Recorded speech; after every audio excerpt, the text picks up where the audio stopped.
Now we are going to start third lesson, chemical reaction and equations.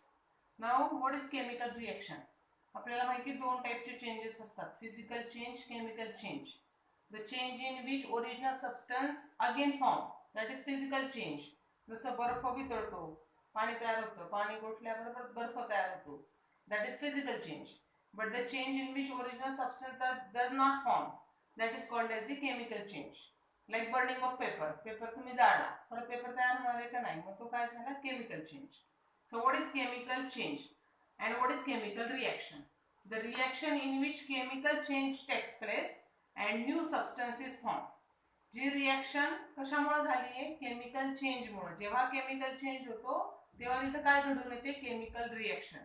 आणि chemical reaction झाली का नवीन substance तयार होतो. So chemical change is the change in which new substance is formed, and whenever there is a chemical change there is a chemical reaction. जिथे जिथे chemical change होतोय तिथे तिथे काय झालेली असते, केमिकल रिॲक्शन. आता बघा, केमिकल रिॲक्शन होताना काही बेसिक गोष्टी असतात, त्या आपल्याला स्टडी करायच्या.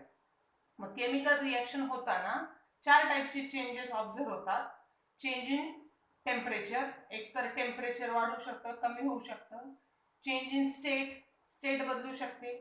देन इव्हॉल्युशन ऑफ गॅस, एकतर त्या रिॲक्शन मध्ये काहीतरी गॅस फॉर्म होऊ शकतो. और देर is a change in temperature, change in colour, त्या रिॲक्शन होताना एकतर कलर चेंज होऊ शकतो. हे बेसिक चेंजेस आहेत, हे झाले म्हणजे तिथे केमिकल रिॲक्शन झाली असं आपण म्हणू शकतो. Change in colour, change in temperature, change in state, evolution of gas. एक तर गॅस बाहेर पडू शकतो, टेम्परेचर वाढू शकतं, कमी होऊ शकतो, कलर चेंज होऊ शकतो किंवा त्याची स्टेट चेंज होऊ शकते. So if these things happen we can say there is a chemical change. मग तुम्हाला टेक्स्टबुक मध्ये एक थोडे क्वेश्चन दिले ऍक्टिव्हिटी बेस्ड.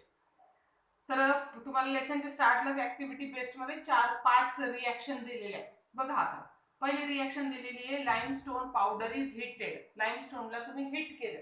आता लाईमस्टोनला आपण केमिकली म्हणतो CaCO3, म्हणजे कॅल्शियम कार्बोनेट. याला तुम्ही हिट केलं का काय तयार होणार आहे, कॅल्शियम ऑक्साईड प्लस CO2. मग ह्या रिॲक्शन मध्ये काय झाला, गॅस इव्हॉल्व झाला. हे कशासाठी दिलंय आपल्याला, हे रिॲक्शन इव्हॉल्युशन ऑफ गॅस. जे रिॲक्शन होते या रिॲक्शन मध्ये कुठला गॅस बाहेर पडतो, कार्बन डायऑक्साईड. मग ह्या रिॲक्शनला आपण काय म्हणू शकतो, chemical reaction. Why, because gas is evolved in this reaction. So when limestone powder is heated we will get calcium oxide plus CO2, carbon dioxide. हे दिले आपल्याला फॉर इव्हॉल्युशन ऑफ गॅस. आता दुसरं दिले रिॲक्शन बघा, zinc plus copper sulphate, Zn plus CuSO4. त्यांनी पुढे आपल्याला विचारलंय काय होईल. मग ही रिॲक्शन जर आपण बघितली, Zn प्लस CuSO4 काय तयार होतोय, ZnSO4 प्लस Cu. हे कॉपर सल्फेट आहे, झिंक सल्फेट आहे. कॉपर सल्फेटचा कलर ब्लू असतो आणि झिंक सल्फेट कलरलेस, म्हणून लिहिलंय blue to colourless. So whenever zinc is added to copper sulphate, zinc sulfate is formed and copper is formed, and in this reaction color of solution changes. इथे आपल्याला सोल्युशनचा colour change झालेला दिसतो. जे blue कलरचा copper sulphate आहे त्याच्यापासून colourless zinc sulphate तयार होतो. So there is a change in colour. इथे चेंज इन कलर होतोय म्हणजे ही नक्कीच काय आहे, केमिकल रिॲक्शन. नाव पुढे आपल्याला दिलेले बघा, third example, potassium chromate. Potassium क्रोमेटचा फॉर्म्युला काय बघा, K2CrO7 potassium chromate plus barium sulphate PaSO4 barium sulphate. हे दोघांची रिॲक्शन झाली. पुढे क्वेश्चन मार्क, काय तयार होईल. Now see, when potassium chromate react with barium sulfate there is a formation of two substances. One is called as barium chromate and potassium sulfate. हा Ba आणि हा CrO7 हे एकत्र रिॲक्ट होतात आणि हा K2 आणि SO4 इथे रिॲक्ट होतात. डबल डिस्प्लेसमेंट रिॲक्शन होते. सो BaCrO7 याच्यापासून एक सबस्टन्स तयार होतो, BaCrO7, that is called as the barium chromate. आणि दुसरा K2SO4, that is the potassium sulphate. मग ह्या रिॲक्शन मध्ये हा जो बेरियम क्रोमेट आहे, BaCr O4 लिहिले ते O7 पाहिजे. बेरियम क्रोमेट हा जो सबस्टन्स आहे, हा जर आपण बघितला याची स्टेट बघितली, सो इट इज PPT म्हणजे प्रेसिपिटेट. जे सॉलिड पण नाही, लिक्विड पण नाही. जर आपण कागद पाण्यात भिजवला आणि त्याचा लगदा कसा तयार होतो, ती जी स्टेट आहे त्याला म्हणतात प्रेसिपिटेट. फॉर एक्झाम्पल सांगितले, it is precipitate. So barium chromate is precipitate like a substance, म्हणजे सॉलिड ही एक स्टेट आहे, लिक्विड ही एक स्टेट आहे, गॅसियस एक स्टेट आहे. तसं PPT precipitate the substance which is insoluble in water, असा काही सॉलिड सबस्टन्स आहे जो पाण्यामध्ये डिझॉल्व्ह होत नाही, लगद्यासारखी स्टेट असते, त्याला म्हणतात प्रेसिपिटेट. शॉर्ट फॉर्म मध्ये त्याला म्हणतात पीपीटी. मग whenever this reaction happen, these substances are in aqueous state, हे substances liquid state मध्ये, आणि इथं काय तयार होतो, प्रेसिपिटेट, बेरियम क्रोमेटचा प्रेसिपिटेट तयार होतो, म्हणजे स्टेट चेंज होती. So whenever potassium chromate react with barium sulfate, it form barium chromate BaCrO7 plus potassium sulfate. मग इथं काय तयार झालंय, बेरियम क्रोमेटचा पीपीटी. पीपीटीचा साइन आहे बघा उलटा एरो, गॅसचा साइन आहे हा सरळ एरो, तर पीपीटीचं साइन काय असतं, उलटा arrow. So in this first reaction gas is evolved, in second reaction change in color, and in third reaction what happen, change in state. Now see, in these two reaction temperature of solution also increases, काही काही reaction मध्ये temperature सुद्धा वाढतो. So the reaction in which gas is evolved, color is changed, state is changes, or there is a change in temperature, so these reactions are called as the chemical reactions. So here barium chromate is BaCrO7, it is not BaCrO4. Okay. आता त्या activity sheet मध्ये तुम्हाला चौथी reaction दिली आहे. Sodium carbonate react with calcium chloride, what will happen.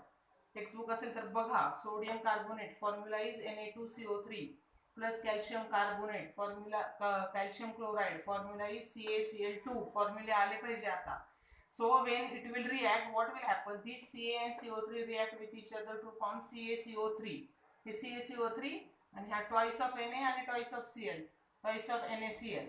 So when sodium carbonate react with calcium chloride, it will form CaCO3, calcium carbonate plus twice of NaCl plus triangle. Triangle म्हणजे heat. आता हा calcium carbonate म्हणजे what is the color of calcium carbonate? That is the white. CaCO3 म्हणजे calcium carbonate आणि तो white कलरचा असतो आणि तो प्रेसिपिटेट फॉर्म मध्ये असतो, म्हणून तिथं काय दाखवलेलं आहे, इन्व्हर्टेड एरो. दुसरा प्रोडक्ट काय तयार होतोय, NaCl, sodium chloride plus heat. मग ह्या रिएक्शन मध्ये काय चेंज झालंय, हे सॉलिड आहे, हे लिक्विड आहे, इथं तयार काय झालंय, प्रेसिपिटेट. म्हणजे काय चेंज झालं, स्टेट चेंज झाली आणि हीट बाहेर पडली. हीट बाहेर पडली म्हणजे टेम्परेचर ऑफ सोल्युशन इन्क्रीजेस, म्हणजे इथं टेम्परेचर मध्ये सुद्धा चेंज झाला. आणि एक पाचवी रिएक्शन दिलेली आहे. पहिल्या चार reaction, these are the example of the chemical reaction. Fifth reaction is given there, it is not chemical reaction, it is a physical change. Now see, phthalic anhydride, याला phthalic म्हणायचं, P silent आहे. Phthalic anhydride is heated. मग phthalic anhydride हा सब्लिमेटरी substance आहे, जसं camphor, नॅफ्थलिन balls हे सब्लिमेटरी substance आहे, तसं हा सब्लिमेटरी सबस्टन्स आहे. When phthalic anhydride heated, sublimation takes place, means it is solid. When it is heated, it will get converted into its vapor. हे आता सॉलिड स्टेट मध्ये त्याला हीट केल्यावर त्याचे वेपर्स म्हणजे वाफा तयार होतील. And when these vapours are cooled, त्याच्या वाफा जर थंड केल्या तर परत आपल्याला काय मिळणार आहे, सॉलिड फॅलिक अनहायड्राइड परत मिळणार आहे. So when it is heated, it will go from solid to gaseous state, and from when it is cooled, it will come from gaseous to solid state. There is no liquid state. त्याला तर sublimation म्हणतात. The sublimation is the process in which solid is directly converted into gaseous state. तसा कापूर असतो आपल्या घरातला. When camphor is heated, it directly get converted from solid to gaseous state. No going in the liquid state. मग त्याला आपण काय म्हणतो, sublimation. मग sublimation हा कुठला चेंज असतो, फिजिकल चेंज, कारण यात नवीन सबस्टन्स तयार होत नाही. So when phthalic anhydride is heated, it will get sublimate. Sublimation is physical change. So it will go from solid to gaseous state, and when its vapors are cooled, it will again come from gaseous to solid state. There is no formation of new substance. So this fifth reaction is the example of the physical change. So we will not write any chemical reaction for that. So first four examples are the chemical changes, and whenever there is a chemical change, there is always chemical reaction. जिथे जिथे chemical change होतो तिथे तिथे काय होते, chemical reaction होते.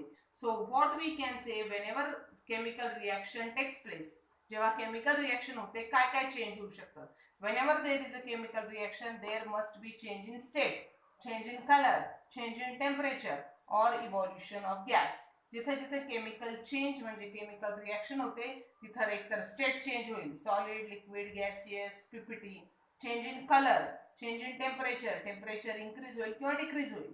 And evolution of gas, त्या reaction मध्ये गॅस इव्हॉल्व होईल, like CO2 or hydrogen or any of the gas can be evolved. So these changes must take place whenever there is a chemical change. Now chemical reaction is written in the form of reactants and products. The reactants are always written to the left hand side and products are always written to the right hand side. And if we are providing heat, pressure, catalyst, जर आपल्याला काही ते रिएक्शनला heat provide करतोय, pressure देतोय, काही catalyst हे add करतोय, that is always written above or below the arrow. So reactant, what are reactants? Substances which take part in a chemical reaction. जे सबस्टन्सची एकमेकांबरोबर रिएक्शन होते त्यांना आपण काय म्हणतो, reactants. and substance which are formed, जे तयार होतात त्यांना आपण काय म्हणतो, प्रोडक्ट्स असं म्हणतो. Substances which are formed in the reaction they are called as the product, and substances which take part in a chemical reaction they are called as the reactants. मग इथं बघा दिले C+O2 gives CO2. मग हा carbon आणि oxygen यांची reaction होती म्हणून ते काय झाले, रिएक्टंट्स. आणि इथं कार्बन डायऑक्साइड तयार झाला, so it is product. So there are some rules for writing chemical equations. So simple rules are there. So first rule, reactants are always written to the left hand side and products are written to the right hand side. And there must be arrow pointing towards the product. Product च्या साइडला arrow पाहिजे. आता if there are two or more reactants, दोन तीन reactant आहे, दोन तीन product आहे, so what should be given, plus sign should be given between two और मोर रिएक्टंट्स और प्रोडक्ट. दोन किंवा जास्त रिएक्टंट असतील त्याच्यामध्ये आपण प्लस साइन द्यायचे. Now third is we have to write the states. प्रत्येक सबस्टन्सची स्टेट असते. मग एस म्हणजे सॉलिड, एल म्हणजे लिक्विड, मग पुन्हा AQ म्हणजे ॲक्वियस. जर पाण्यामध्ये विरघळलेले सोल्युशन असेल तर त्याला ॲक्वियस म्हणतात. So states of substances should be written, S for solid, L for liquid, AQ for aqueous, G for gaseous and PPT. So these states should be written in the bracket at the base of the substance. जो reactant ते product आहे त्याच्या खाली bracket करून त्यात S, L, aqueous, gaseous, PPT like these states should be mentioned. Then in this reaction if the gas is evolve, जर gas evolve झाला तर आपल्याला गॅससाठी काय साइन द्यायचंय, असा ॲरो द्यायचा आहे. आणि जर प्रेसिपिटेट फॉर्म होत असेल तर आपल्याला काय द्यायचंय, इन्व्हर्टेड ॲरो.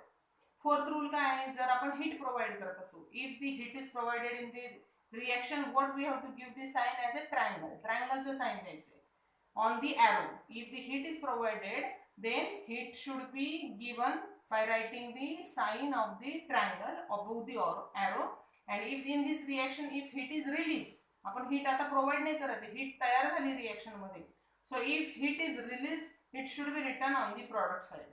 जर हीट तयार होत असेल तर प्रॉडक्टच्या साइडला लिहा, प्लस करून ट्रायंगलचं साइन काढा. आणि जर हीट आपण प्रोव्हाइड करत असेल तर ॲरोच्या वरती काय द्यायचंय, आपल्याला ट्रायंगलचं साइन द्यायचंय.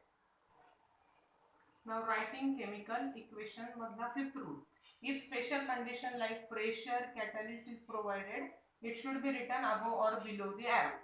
जर आपण काही प्रेशर प्रोव्हाइड करत असू, कॅटलिस्ट प्रोव्हाइड करत असेल तर ते ॲरोच्या वर किंवा खाली लिहायचं.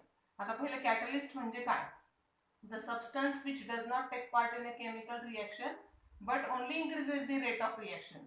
जो सबस्टन्समुळे केमिकल रिएक्शनचा रेट वाढतो म्हणजे ती फास्ट होते, पण तो सबस्टन्स रिएक्शन मध्ये भाग घेत नाही, फक्त रिएक्शनचं स्पीड वाढवतो, त्या सबस्टन्सला आपण कॅटलिस्ट म्हणतो. आणि कॅटलिस्ट जर प्रोव्हाइड केला तर तो ॲरोच्या वर किंवा खाली लिहितात. तिथं बघा vegetable oil reacts with hydrogen gas. Vegetable oil liquid state मध्ये हायड्रोजन गॅस बरोबर रिॲक्शन होते आणि काय तयार होतं, वनस्पती घी सॉलिड स्टेट मध्ये. मग ह्या रिॲक्शन होण्यासाठी how much temperature we are providing, 60 degree Celsius.